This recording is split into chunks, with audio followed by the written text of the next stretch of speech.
NCB times ಮೀಡಿಯಾಗೆ ಸ್ವಾಗತ. ನಾನು ದರ್ಶನ್ ಹುಣಸೂರು.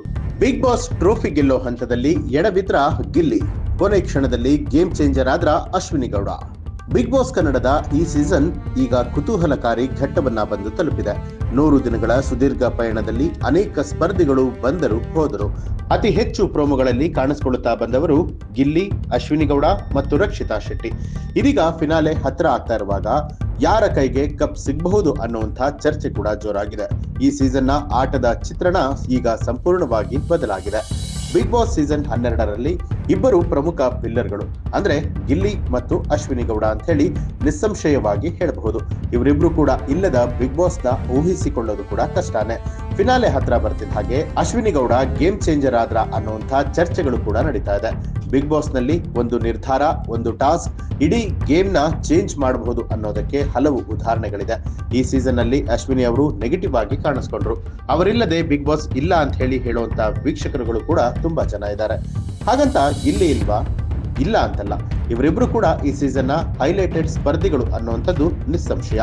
ನೆಗೆಟಿವಿಟಿಯಿಂದ ಗೆಲುವಿನ ಹೊಸ್ತಿಲಿನವರೆಗೆ Ashwini Gowda. Top 6 contender task ನಲ್ಲಿ ಅಶ್ವಿನಿ ಗೌಡ ರೋಚಕವಾಗಿ ಗೆದ್ದಿದ್ದು. ಆಲ್ಮೋಸ್ಟ್ ಎಲ್ಲಾ ವೀಕ್ಷಕರು ಅವರಿಗೆ ಬಹುಪರಾಗಿ ಹೇಳ್ತಿದ್ದಾರೆ. ಅವರ ಆ ಒಂದು ಛಲಕ್ಕೆ ಎಲ್ಲರೂ ಕೂಡ ಮನಸೂತಿದ್ದಾರೆ. ಈ ಬಾರಿ ಅವರಿಗೆ ಕಿಚ್ಚಿನ ಚಪ್ಪಾಳೆ ಕೂಡ ಸಿಕ್ಕಿದೆ.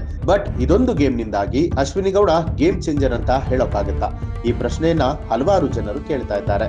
ಆದ್ರೆ ಗೇಮ್ ನ ಕೊನೆಯ ಹಂತದಲ್ಲಿ ಅಶ್ವಿನಿ ಶೈನ್ ಆಗಿರೋದ್ರಿಂದಾಗಿ ಇದನ್ನ ತಳ್ಳಿ ಹಾಕುವಂತಿಲ್ಲ. ಸೇಮ್ ಟೈಮ್ ಗಿಲ್ಲಿ ಕೂಡ ಡಲ್ ಆಗಿರೋದ್ರಿಂದಾಗಿ ಅವರಿಗೆ ಅಡ್ವಾಂಟೇಜ್ ಅಂತೂ ಆಗೇ ಇದೆ.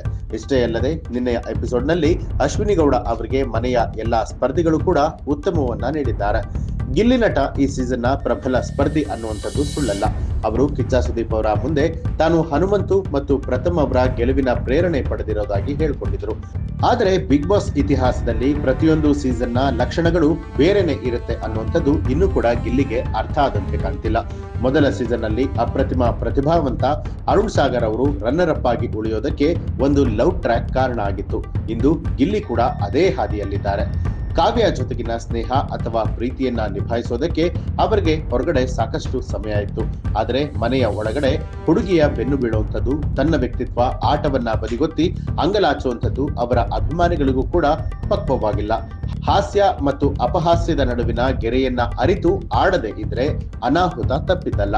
ಮನೆ ಮಂದಿಗೆ ಚೆಲ್ಲಾಟ, ಗಿಲ್ಲಿ ನಟನಿಗೆ ಪ್ರಾಣ ಸಂಕಟ. ಹೌದು, ಬೆಕ್ಕಿಗೆ ಚೆಲ್ಲಾಟ, ಗಿಲ್ಲಿ ನಟನಿಗೆ ಪ್ರಾಣ ಸಂಕಟ ಅನ್ನುವಂತಾಗಿದೆ ಗಿಲ್ಲಿಯ ಪರಿಸ್ಥಿತಿ. ರಕ್ಷಿತಾ ಶೆಟ್ಟಿ ಅವರು ಧನುಷ್ ಗೌಡಗೆ ಕಹಿಯನ್ನ ಕೊಟ್ರು. ಇದಕ್ಕೂ ಕೂಡ ಕಾರಣವನ್ನ ಕೊಟ್ಟಿದ್ದಾರೆ. ನನಗೆ ಇರಿಟೇಟ್ ಮಾಡಿದವರು ಅಂತ ಹೇಳಿ ಕಾವ್ಯ ಶೈವ ಗಿಲ್ಲಿಗೆ ವ್ಯಾಕ್ಸಿಂಗ್ ಸ್ಟ್ರಿಪ್ ಅನ್ನ ಬಳಸಿ ಕಾಲಿನ ಕೂದಲನ್ನ ತೆಗೆದಿದ್ದಾರೆ. ಆ ನೋವಿಗೆ ಗಿಲ್ಲಿ ಕೂಗಾಡಿದ್ದಾರೆ. ರಘು ಅವರು ನಿಂಬೆ ಹಣ್ಣನ್ನ ನೀಡಿದ್ರು. ನಿನ್ನ ಪ್ರೀತಿ ಸಾಕಣ್ಣ, ಒಂದೇ ಒಂದು ಕೊಡು ಸಾಕು ಅಂತ ಹೇಳಿ ಗಿಲ್ಲಿ ಅವರು ಬಾತ್ರೂಮ್ಗೆ ಓಡಿ ಹೋಗ್ತಾರೆ. ಪ್ರೀತಿಗೆ ಲಿಮಿಟ್ ಇಲ್ಲ, ಎಷ್ಟು ಬೇಕಾದರೂ ಕೊಡಬಹುದು ಅಂತ ಹೇಳಿ ಕಿಚ್ಚ ಸುದೀಪ್ ಅವರು ಹೇಳ್ತಾರೆ. ಮನೆ ಮಂದಿಯ ಶಿಕ್ಷೆಗೆ ಗಿಲ್ಲಿ ಸುಸ್ತು ಪಡೆದು ದಯವಿಟ್ಟು ಎಲ್ಲರೂ ಕೂಡ ಈ ಎಪಿಸೋಡ್ ನಲ್ಲಿ ನನ್ನ ಮರ್ತು ಬಿಡಿ ಅಂತ ಹೇಳಿದ್ರು.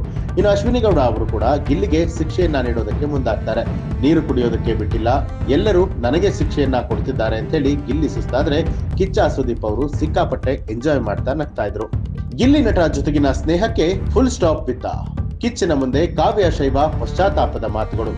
ಬಿಗ್ ಬಾಸ್ ಮನೆಯಲ್ಲಿ ಕಾವ್ಯ ಶೈವ ಹಾಗೆ ಗಿಲ್ಲಿ ನಟ ಫ್ರೆಂಡ್ಶಿಪ್ ಈ ಸೀಸನ್ ನಲ್ಲಿ ಅತಿ ಹೆಚ್ಚು ಗಮನ ಸೆಳೆದಿದೆ.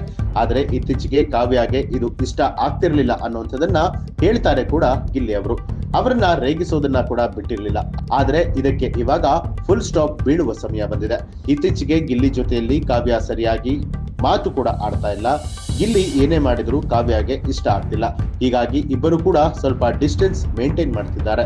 ಸೂಪರ್ ಸಂಡೇ ವಿತ್ ಬಾದ್ಶಾ ಅನ್ನುವಂಥ ಎಪಿಸೋಡ್ ನಲ್ಲಿ ಸ್ಪರ್ಧಿಗಳಿಗೆ ಕಿಚ್ಚ ಸುದೀಪ್ ಅವರು ಒಂದು ಆಕ್ಟಿವಿಟಿಯನ್ನ ಕೊಟ್ಟಿದ್ರು. ಈ ಸೀಸನ್ ನ ಜರ್ನಿಯಲ್ಲಿ ಯಾವ ದಿನಕ್ಕೆ ಬೇಕಾದರೂ ನೀವು ವಾಪಸ್ ಹೋಗಬಹುದು ಅಂತ ಅಂದುಕೊಂಡ್ರೆ ಯಾವೊಂದು ಕ್ಷಣವನ್ನ ಸರಿಪಡಿಸೋದಕ್ಕೆ ಆಸೆ ಪಡ್ತೀರಿ ಅಂತ ಹೇಳಿ ಕಿಚ್ಚ ಸುದೀಪ್ ಅವರು ಕೇಳ್ತಾರೆ. ಇದಕ್ಕೆ ಕಾವ್ಯ ಮಾತನಾಡಿ, ರೇಗಿಸೋದನ್ನ ಲೀನಿಯನ್ಸ್ ಏನ್ ಕೊಟ್ಟೆ, ಶುರುವಿನಲ್ಲೇ ನಾನು ಸ್ಟಾಪ್ ಮಾಡಿದ್ರೆ ಇವತ್ತು ಇಷ್ಟು ಟ್ರಾವೆಲ್ ಆಗ್ತಾ ಇರ್ಲಿಲ್ಲ. ಗಿಲ್ಲಿ ಈ ತರ ಎಲ್ಲ ರೇಗಿಸ್ಬೇಡ, ಇದು ನನ್ಗೆ ಇಷ್ಟ ಆಗಲ್ಲ ಅಂತ ಹೇಳಿ ಕಿಚ್ಚನ ಎದುರಲ್ಲೇ ಕಾವ್ಯ ಡೈರೆಕ್ಟ್ ಆಗಿ ಹೇಳ್ತಾರೆ. ಈ ಮಾತು ಕೇಳಿ ಗಿಲ್ಲಿಗೆ ಬೇಜಾರಾಗಿದ್ದಂತೂ ಸತ್ಯ. ಆದ್ರೆ ಇನ್ನು ಮುಂದೆ ಗಿಲ್ಲಿ ಇದನ್ನ ಕಂಟಿನ್ಯೂ ಮಾಡ್ತಾರಾ ಅಥವಾ ಕಾವ್ಯ ಅವರನ್ನ ಅವರ ಪಾಡಿಗೆ ಇರೋದಕ್ಕೆ ಬಿಡ್ತಾರಾ ಅನ್ನೋದನ್ನ ಕಾದು ನೋಡ್ಬೇಕು. ಈ ಒಂದು ಮಾಹಿತಿಗೆ ಸಂಬಂಧಪಟ್ಟ ಹಾಗೆ ನಿಮ್ಮ ಅನಿಸಿಕೆ ಅಭಿಪ್ರಾಯವನ್ನ ಕಮೆಂಟ್ ಮಾಡಿ ತಿಳಿಸಿ. ಹಾಗೆ ನೀವಿನ್ನು ಕೂಡ ನಮ್ಮ ಚಾನಲ್ ಅನ್ನ ಸಬ್ಸ್ಕ್ರೈಬ್ ಮಾಡಿಲ್ಲ ಅನ್ನುವಂಥದ್ದಾದ್ರೆ ಈಗಲೇ NCAB ಟೈಮ್ಸ್ ಮೀಡಿಯಾ ಚಾನಲ್ ಅನ್ನ ಸಬ್ಸ್ಕ್ರೈಬ್ ಮಾಡಿ ಬೆಲ್ ಐಕಾನ್ ಒತ್ತಿ.